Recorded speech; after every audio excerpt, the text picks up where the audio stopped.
It's fine, sweetie. When were you in Choctaw? I was in Choctaw. You remember when I was 16, I worked at Target? Yeah, you went to a I, lot of schools actually. I did because I was a thug. Anyway, You are not. You're such a I, fucking Clarence. yeah, I had to be hard because my name is Clarence. Oh my God, You see please. what you see what I'm saying? You see what I'm saying? That's like You being were named not hard. to be named You were as Clifford. hard as I was, like to be able to call our brother and ask him to actually be hard for us. Nick was hard for all of us. Yeah, like Yeah, you not that hard. boy put it on the set. You know what I'm talking about? It's like I'm gonna call my brother Mm-hmm. with no S. Oh, That's right. that's rude. Wait till he gets here. Wait till he gets here. I'm gonna fuck some shit out. Well, wait till my brother's here. Anyway, Yeah. it's fine. And this is fine. It's fine, sweetie. It's a podcast starring me and you and you. Hell yeah. My I don't I have been looking at moving out, and my daughter has been like advocating for us to move to Oklahoma. And Yep. I was like, which why? And one? she goes, The the big older, one or the the little one? 10-year-old. Yeah. She goes, because I don't like people here. And I said, well, you just moved to Oklahoma. You won't like people there. Like, you're pissed off about everything constantly. And she was like, no, there's more people I don't like here. I was like, because you know them. Yeah. If you go to Oklahoma, it's not just your family. And I was Mm-hmm. like, so I was telling this other lady that, and I was like, yeah, it's like trying to convince her, like, if you go to Oklahoma, it's not as diverse. So the black people are going to say you're not black, and the white people are going to say you're not white, and you're not going to get to fit in like anywhere. Like, like it's going to be more prominent that you're not either group. And like right now, like I think her school just has her down as like black, and that's it. And Yeah, That's really the because truth there. in California you're black, but Oklahoma you still be black though. I don't even I think mean, black but calls in me black. Oklahoma, even if you are full black, you still get that bullshit. Like, I, Why do you talk so yeah, white? yeah. Yeah. Why you got ideas of your own? I don't even know Oh, if it see has to that do with that's your too far down the conservative trope. yeah. That's too much. It's not. See, But it is. It definitely is. Why do you talk white, and not because like black people aren't capable of talking that way, but because they think that you're trying to ascribe to whiteness by talking that way constantly. When like I just sound lame if I try and do like watch I this. don't even know. Let's Like, is watch the that true TV. Like it's anymore? just it's lame when I say Is it it. true anymore? Like, does that happen anymore? I Yeah, mean, Or is that this happens to me all the time. cool. I don't think that it happens to us because we're adults. It do happens to you me all the time. I think it's an Oklahoma thing. I'm just what I'm saying. Yeah. Because I'm like, California, I I don't don't think people give a fuck about. Nobody gave a shit what I was doing when I was in California. well, I just mean like even like my kids have like a little like a Latin accent. It's like Do everything they? is like yeah, they'll be like, like on certain words, or even like Jaquel. I mean, I know my stepson's mom was Mexican, so he probably like had it legit. And but he didn't speak Spanish, but it would be like stuff like, how in Spanish a lot of people would be like, mira, mira, he'd be Mm-hmm. like, Yeah, look it, like over and over, like, so there's like little things like that are very Spanish coded. yeah. And I'm like, I oh. personally, I fuck with the Latin community super Yeah, but hard. if you listen to like Kendrick Lamar, like there's a lot of like stuff there that like goes back and forth. It's like there's like a real big enmeshment in the community. And so I don't know. I do think there's like a such thing as like a California like accent. You But think that might just be a black people thing? Like black people like biting their style just a little bit? It's super well, I cool to mean, me. yeah, I don't know. I think we talked about it before, but there was like the woman on TikTok that was like, I just moved here to LA and all these like little Mexican kids are saying the N-word. And I was like, I don't care what color you are. You can't say that if you're not black. And I was like, girl, stop that fight Mm-mm. because that's not a thing. Like, No. you're not going to win here. And so I don't know. I feel like it's this multiple thing. Like I think if you're whenever in something, you can't help but to pick up the accent. That's why, like, they say if you're going to learn a language, to like listen to it, like, Mhm. like do immersion. It's like, you know, Gillian Anderson from the X-Files. She moved to Yeah, England yeah, and now she just has a full English accent. She's like, I don't even know I'm doing it. Like, is she I not can't from stop. England? no, No, that's what everybody thinks. She's American. She Oh moved shit. there and she's, yeah. So everybody's But like, oh, she's been she's in all British. She's those like, shows, like The yeah, Fall and all that. It's like, yeah. oh, well, No, I thought she was. She's It's like American. all this time, I thought she was one of those people that just fooled us No, into thinking she was American, but apparently she isn't American. no, that girl from Compton. No, she ain't. she's not from Compton. It's not. Come on, bro.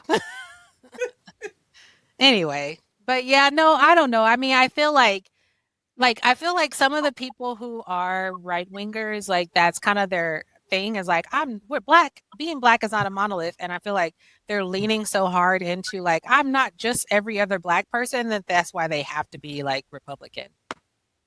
Even if, I agree with that. Like they want so badly to be different that they just go and be the same type of black person to Yeah, conservative people. y'all talking about Candace Owens and J.C. Watts? Those people and like fucking that. Clarence Thomas, Mm. pretty much any like black person, or even like when I see the gays for Trump, it's like they are too.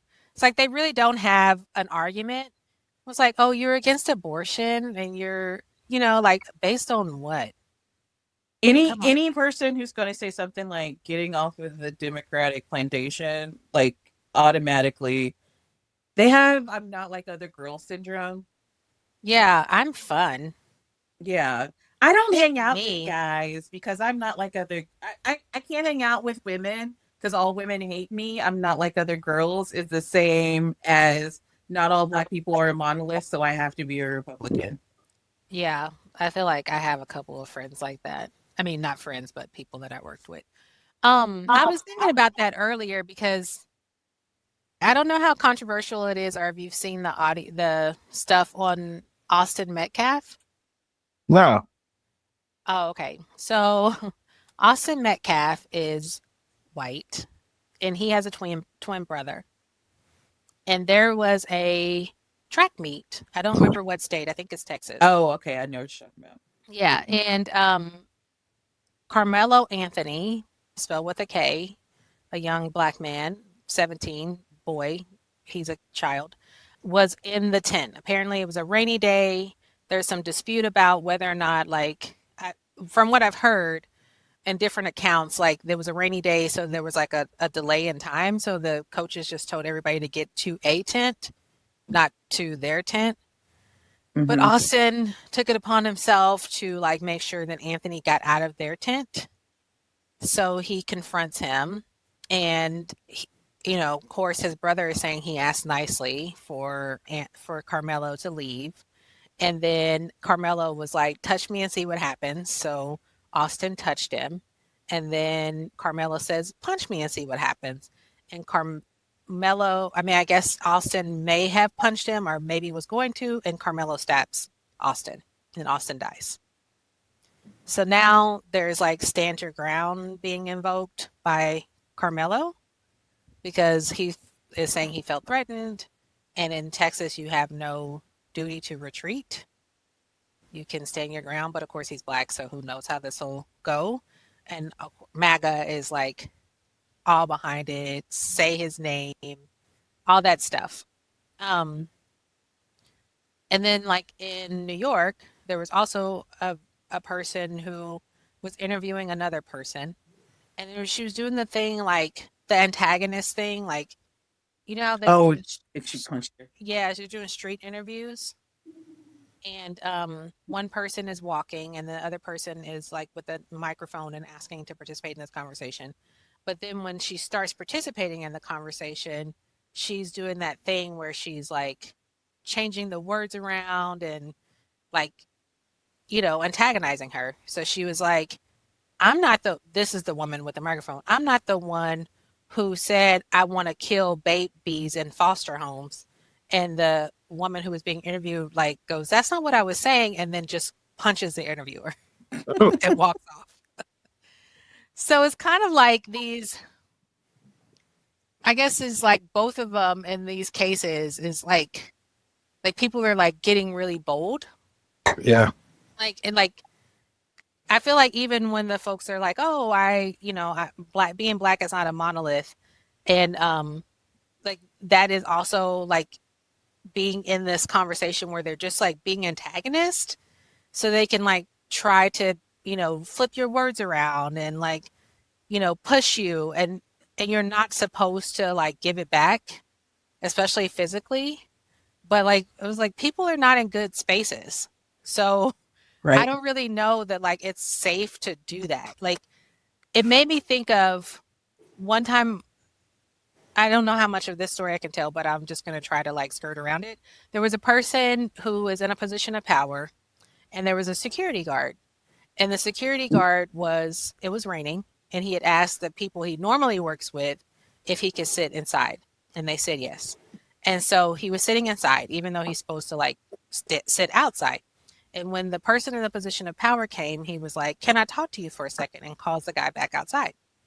And the guy was like, "What's up?" And so he goes outside and he was like, "Hey, you're supposed to be sitting outside," like basically berating him. And then the guy, eventually it escalates and the security guard tells the person in a position of power to suck his dick. And then the person in the position of power called the cops. And they're like, "I don't know why he just got so aggressive so fast." But I'm like, when you say step outside, like we're already in a like heightened situation. Right. Because like once you say like, "Hey, can like step outside," you know what I mean? Like depending on how you say it, I don't know who the fuck you are. I don't know what's happening. Like, do you want to fight? So now you're like, "Hey, you're not supposed to be doing this, da da da da," and you're like on my case. And so then like, depending, of course I'm not there, but I was like, the challenge is like people are saying, Austin wasn't being aggressive and Carmelo got really aggressive, like really quickly, but we don't know. Like I could But imagine I being in that position where someone's like, "Get out of my tent," and you're like, "Fuck are you talking about?" You know what I mean? It's raining. Like, what do you mean? And then like he's with his brother, and so they're like all intimidating, and he's like, "Touch me and see what happens." And instead of just being like, "I'm gonna get an adult," he's gonna like handle you. So like Yeah. it's just like all this like aggression with like Sounds people like not fuck around and find out to me. expecting that there's huh? I said that sounds like fuck around and find out to me. Unfortunately, I mean, I I've feel like that's never yeah. I've never ever taken seriously when somebody's like, I don't know why they just started getting aggressive. Like that I've always taken it to mean I know exactly why they're getting aggressive and I'm just saying that because it sounds good and it'll sound good on the police record. I've never taken that seriously. You know exactly what the fuck is happening. Yeah, because I'm like, more than likely, yeah. I mean, in that case, especially with kids, like just knowing how kids are and the bravado and like the feeling and like, because it's like, I I mean, know that feeling of like not wanting to like back down. I know that feels and like having especially my big as a brother black right kid in behind you. Texas at a track meet. And when the twin is doing the interview, he's like, "Well, I just wanted to make sure that he wasn't in our tent because we have things in there and things are going to go missing." So automatically you think that this kid came into your tent to steal something. So Yeah. it was like, you are being aggressive. And even the way that you're trying to retell the story, so it sounds like you're not being aggressive, you're being fucking aggressive. Yeah. Yeah. So, But there's also some part of that I think is interesting. And I don't think that people, and especially white people, I don't think that they think that they're being racist.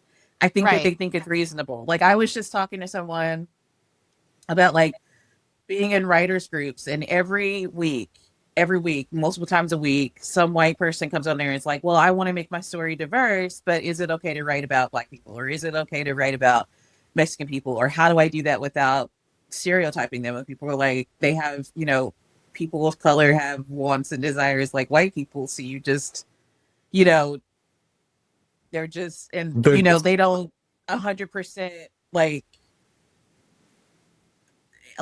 what do you mean? And so I was talking to somebody about that, and they're like, well, they just want to write them as stereotypes. And I was like, I don't think that a lot of people have friends who are outside of their race. Yeah, And so Yeah. they don't really understand that we are just people. Like they only understand the stereotypes, and they really think that. And so, like, when they're writing the stereotype in, they're like, that's just how they are. And then people are like, oh, this is racist. They're like, you just call everything racist. You know what I Well, mean? I mean, but like some stuff is like obviously racist. Like the person, I don't know if you also have seen the person who, after Cory Booker's filibuster, made a Yeah. candle in Oh, his no. honor and made it a cotton scented candle. And then other Okay. people were like, yo, that's racist. And they were like, you know, you don't know what you're talking about. But it was like, why would you think cotton and black people, like, you know what I mean? Like, why of all the scents would you, like, Can I get yeah, some lavender, please? yeah, lavender, fucking sandalwood. Like, I don't know anything, but You could have like, even just called it fresh linen because nobody knows what cotton smells like. yeah, Yeah. or whatever. Yeah. But I mean, I think like in that case, like I was trying to call that person in to be like, hey, can you see how you contributed to this situation? Like, can you see how you escalated this? And they were like, no, this person was aggressive. This person was this. And I think that that's the thing is like when people are talking about diversity, equity, and inclusion, what folks are asking you to do is like realize kind of the principles of nonviolent communication is different based on people's backgrounds and where they're from. So again, like if you say, "Hey, meet me outside," I'm like, To squabble? Catch me "I'm outside, gonna need bitch. How about that? some, yeah. Can you give me some context? Like, what the fuck is happening?" Yeah, but it's like, you know, it's like a lot of times people don't think about it. Or even when I first worked at Langston, I had a supervisor who used to message me all hours of the night. And I was like, I get it. You're like, I'm writing late into the night. She's writing late into the night. So she's just like, I have an idea. I'm going to text it to you. That shit was fucking, like, I don't know. It just felt like I felt on edge because it was like, I'm supposed to know this by the morning. So I don't have time to like, you know, get up and read it and then like be in the office. It was just like, it was a lot of anxiety. And then one time I came in at like 10 o'clock and she was like, I knew you fucking were late. You guys are taking advantage of me. I was like, bitch, you were texting me till midnight last night. Like, I didn't know that we were on a set schedule because you call me whenever the fuck you think about things. So just stuff like that where you're like, people don't recognize their own place in things. And that's like what I think that's what I thought we were trying to achieve with like the whole DEI conversation was like recognizing where you are in this situation, what your background is, what privileges you might be coming into a situation with, and like how that might come off like in every conversation that you have. And then But I also think that some people's background is that if I ha- if you don't think I'm nice, or if you think that something that I did isn't nice, then you think I'm a terrible person and that's irredeemable and I'm in trouble. So they automatically are defensive in a way that's not productive. Anytime you're like, hey, hang on, wait a minute. Like, can yeah. we talk about this? This was offensive, or I don't like the way that this went down. Can we talk about it? You know what I mean? So there's like a level of just general butt hurt that I think some people have. And Yeah. so and it precludes them from coming into the conversation in a way that's productive That's because like, they oh, how could I have caused harm? Yeah, because I think like one time, again, the same person, we were like describing microaggressions. And then someone was like, oh, well, this happened, or this happened, or this happened. And then that same person was like, those don't seem like microaggressions, those seem like macroaggressions. And I was like, unless you're the one doing them, you don't think they're macroaggressions. You think they're micro, or you don't think they happened at all. right. And so it's like it's just fascinating to like listen and watch people because I feel like people just, you know, again, it's like a lot of self-reflection in that. But even when you look at like the conversations that the folks who are anti-DEI are having, they don't want that shit in their schools. Like they also don't want their kids to be like uncomfortable or have to like think about empathy, especially with stuff that they don't agree with. Mm-hmm. So yeah, anyway. I mean, that's what the whole it as someone from Oklahoma, it has always been a thing that there have been older people, older white people who think that slavery was just congenial, and white people gave black people jobs, and they also gave them a place to live and food to eat, and it was fine. It was just a job. You just had to work there. It was just a job. And that's always been like a thing, but it was fading out. Like you just kind of understood that that's the way, oh, like just the racists are talking. But it's back. Like there's a whole generation of people that think that despite the evidence. And so not only do they think that it's uncomfortable to talk about the horrors of slavery, they also think that it's a lie, that we're just making it up. Yeah. Or that one or two slave masters did that. Right. That it's not, it wasn't like a huge injustice. But like, yeah, I was just another report that just came out that says like Gen Z is like having more and more conservative like men who are turning, you know, these same kind of like racist thoughts. I was like, it's just so depressing because I thought Gen Z was gonna like Kill it. save us all. Yep. Yeah. I thought But that, somebody like, was talking about that being like, are you familiar with the concept of a panopticon? no. So it's like in Guardians of the Galaxy when they go and break people out of the jail, and there's that central unit where they can see all the way around the jail. That's called a panopticon. So it's like a circular jail with a central unit of observation. So you're constantly being monitored for bad behavior. So they're Yeah. saying like the perpetual onlineness of Gen Z is like a panopticon. So they're constantly on blast, and then their parents are us millennials, and we engaged in cringe culture. So we were just like the pranks and the bullshit. And so they don't want to be like their parents, and they really want to go opposite of cringe, but then they're also constantly being watched. So they want to, number one, do everything perfectly. So they police each other really heavily, which is where you get like the virtue signaling and my politics have to be perfect. I have to do everything right. And I think that's an interesting it's an interesting thing that they're coming up conservative, because I feel like that's the way that like the silent generation treated the boomers, Yeah. right? Like there's a certain perception, there's this whole Leave It to Beaver perception that the boomers had to live up to. Yeah. And that's why the boomers are like ultra conservative and they engage in identity. What is it? What's the word I'm looking for? I don't know.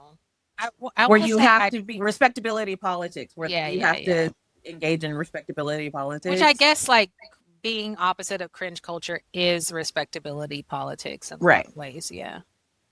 I mean, I don't know. I guess I just like it was like, okay, great. You want to be respectability politics, but like, why are you so against like they just like spew out. I think that's the other thing that drives me crazy. They just spew out like statistics that they don't have any research behind. Right. They're like, well, and same-sex marriages that adopt children are more likely to abuse the children. And you're like, what the fuck are you basing that on? Right. Like, what are you basing that on? And they're like, I don't know. That one time that those white women drove those foster kids off of the cliff. You know, like all these foster homes where there's like couples adopting, you know, kids, and then the man is molesting the children, or all of these things that are just like crazy. There's no actual statistics or or actual like research. They're just like spewing whatever they heard someone else say. Which is also a symptom of being like perpetually online with no supervision. Like when I remember like we had to go to the computer lab to like write our little papers or whatever. So you'd have that whole class, like that entire class was like, come up with your opening sentence and your 5-sentence paragraph and blah, blah, blah. And you would spend an entire class doing that. And then you'd spend an entire class the next week, like doing research and Wikipedia was just coming online, and it was just starting to be a thing. And they were like, that is not real. You have to actually go get an encyclopedia and pull it off the shelf. And now, like, they're online, and there's so many like grift sites, or the legitimate things are behind paywalls. You know what I mean? And so, like, Yeah. Oh yeah, that is terrible. Like you can't even verify a real source. And then plus Trump's out there saying like a lot of these places are not real sources. right, He's like, when everything is fake news if it goes against me. right. Or even like, I mean, there's just so much being done, like underlying. Like, I don't even think I don't remember seeing this in the news. I didn't understand that was happening until Doug Emhoff said something. But like forcing law firms to give Oh him yeah, free counsel because they are people who are he considers like representing his adversaries and yep, like are threatening them with like no government, like not being able to access government buildings. yes. Like all of this stuff is just insane, like super fascist and like I don't know, it's really fascinating. It's really fascinating. It is, and it's also frustrating because it's like everybody keeps saying like, why isn't anybody doing anything? But it's like, what am I supposed to be doing? Like, I was talking to my husband about like the people being extraordinarily rendition to fucking that El Salvador prison, and I'm like, Yeah. well, what the fuck am I supposed to do? Am I supposed to use my non-existent hacking skills to break into ICE to figure out who they're targeting, go intercept that person, get an AK-47 and take down a government plane, and then hide them in my offsite Your Yeah, bunker. yeah. safe house? Like, Yeah. how am I like, what am I supposed to, They like, were what am I like, "Are supposed to you do? not Olivia Pope? Right, Are you I like fucking wish I was. yeah, where is Olivia in this situation?" But I think that the challenge is, I mean, like just like what is enough? Like what can you do preemptively? Like when we were trying to tell you like this was gonna, I mean, Kamala said it was gonna happen. Like it's all happening like as she said. And I don't think Trump made it any secret that he was gonna do this stuff. And What is remarkable to me is like you hear these, even the people that are like, I now regret my vote, blah blah blah blah blah, and they're like, and then they're confronted with that fact. They're like, but he said it, and they're like, yeah, but he says a lot of things that he doesn't do. So you voted for him hoping that he just wouldn't do anything. I I mean, but guess like you had to have hoped he was gonna do something. something. They just thought that, again, like he's the only person who has the benefit of having been president, not being president, and then running again, because people perceive that the low prices were his doing, when really it's just a function of time. Like, Yeah. prices right now are higher than they were in the 90s. So are we going to say that when Bill Clinton or George Bush was president that the economy was better because things are cheaper? Like, Yeah, okay, then it maybe. was way better when Eisenhower was president. Right. Yeah, I mean, yeah, I don't know. Yeah, it's just been frustrating. Or even the lady, did you see the lady who was like, "Oh, she did the protest, hands off my protest," and She was she the was bouncy like, house. "Yeah, there should be bouncy houses at the protest," and I was like, "Oh, lady." I mean, also along those lines, like my mother-in-law asked to take my kids to The the bounty house? protest. I was like, no, to the protest. Yeah, I was because like, to first them of it's all, just do like you a know who my children are? Have you ever taken it's them a it's anywhere? a it's a it's a function. It's an activity. Yeah. Like they don't like being at like one of my kids is here. Like there was a birthday party that went from 2 to 6 and she was like, yeah, I'm ready to go. I'm ready. I'm ready. Take me home. So Yeah. I love that that's genetic, that they're just like, that's enough.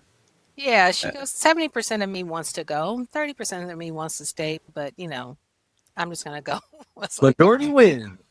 yeah, we went she's to a like, that's fine. concert last night, and my husband's back, he has back problems. He's like, I'm sorry, because it's like a 3 hour long concert, and like I don't know why, but when you go to a concert, you're even if you have a seat, you're not allowed to sit down.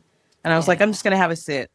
And so he was sitting down. He's like, I'm sorry for being so lame and feeling so old. And we were sitting. I was like, baby, I love a sit.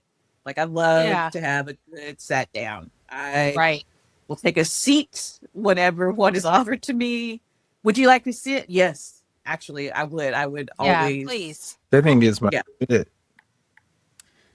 Yeah. For real. Or like his car's in the shop, and I was like, okay, well, he's going out of town. I was like, well, if we don't have your car back, you can just take mine. He's like, okay, but what are you gonna drive? I was like, well, I'll just drive the truck. He's like, well, the truck's really hard to drive. I'm like, yeah, but I'm only gonna be driving it in emergencies. He's like, but what if you want to go somewhere? It's like, I don't want to go anywhere.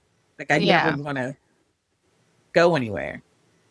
Like I'll be here. Yeah, I think that's the thing too, is like sometimes I'm like, oh, I need to force myself to go somewhere because like I don't want to also just be like at home, like because like most of the nights, like especially Fridays, like if someone invites me somewhere, like when I get home, I'm like, oh yeah, I would like to stay home. But then like around like 9 o'clock, I'm like regretting that I didn't like go do something.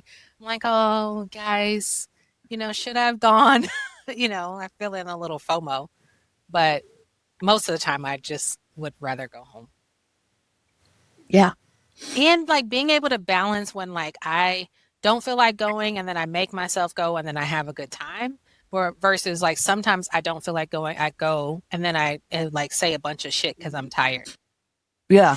Embarrassing shit. Where I'm like, oh fuck, why did I say that? And they're like, okay, I knew I shouldn't have went. But like sometimes it doesn't happen that way, so it's weird. I do think that that's like my biggest fear and why I don't like going places is like that emotional hangover of Yeah. having gone and been like, what the fuck did I say? Yeah. Why did I do that? Because I like definitely say stuff where I'm like, oh shit, girl, you should have just stayed your ass at home. But like, I don't know. I just do it. I do it all the time. And or committing to the next function. And I'm like,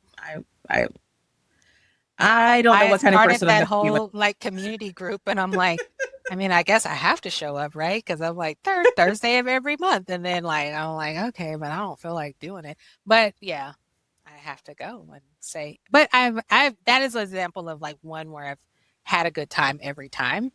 Mhm. But like for the most part, it is like I was telling a couple of the people there, it's like every time I do them, because I want to get there early because I want to set up and, look professional. But then like about like 5 minutes before it's supposed to start, if no one's there, which I don't really like people to come early, but if like no one's there, I'm like, that's great. I'm at this restaurant. They're looking at me. I'm going to be the only one here and I've reserved this table for 10. Like, it's just so nerve wracking every fucking month. Over and over again, but anyway. Okay, so are you watching anything?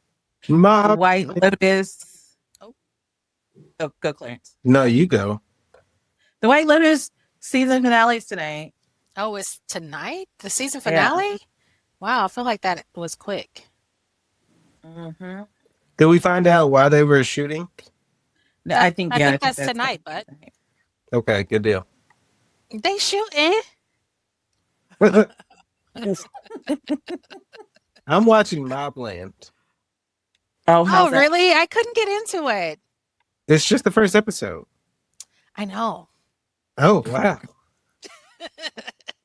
But I mean, maybe I'll go back. I was wondering about that, and then also, there's a new medical procedure on Netflix, and I was like trying to watch the first episode, and I was like, boring.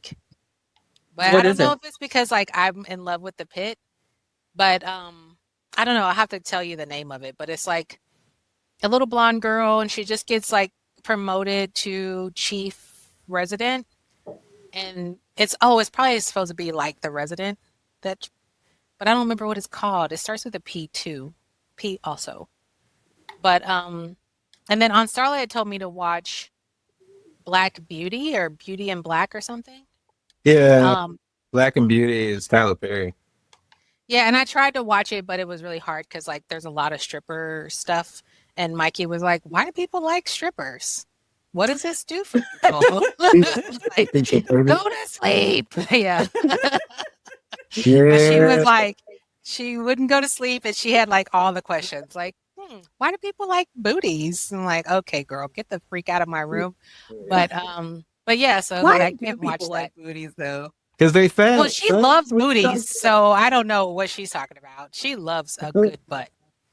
But like today, she was at soccer practice, and she goes, "You know how me and my sister bond? We smack each other's butts." I was like,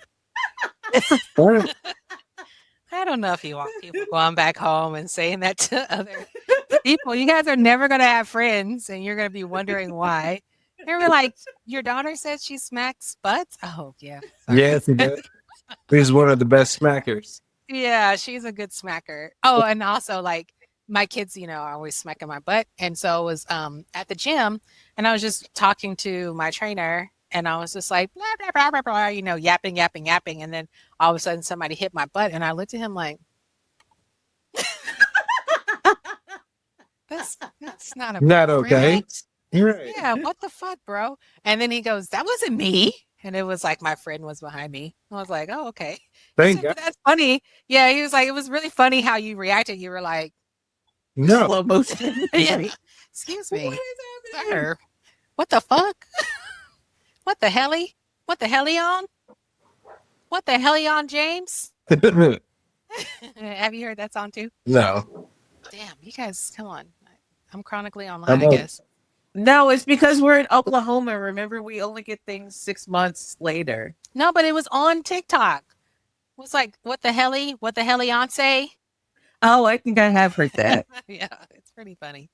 I like that Who's guy. that? Is that Charlie? Charlie? I really have no idea who Charlie. the person is. Oh, Charlie's in the room with you? Oh, never mind. Yeah. You don't know who the person is? Says what the hell, y'all?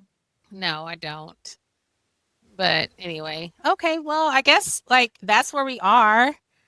Oh, and I guess I'm just still watching the same stuff. The Pit, excited for White Lotus, and I tried to watch some stuff on Netflix, and I'm not there. Did y'all watch I started Kiki reading Palmer? this book. What, Clarence? Did y'all watch the Kiki Palmer SZA movie?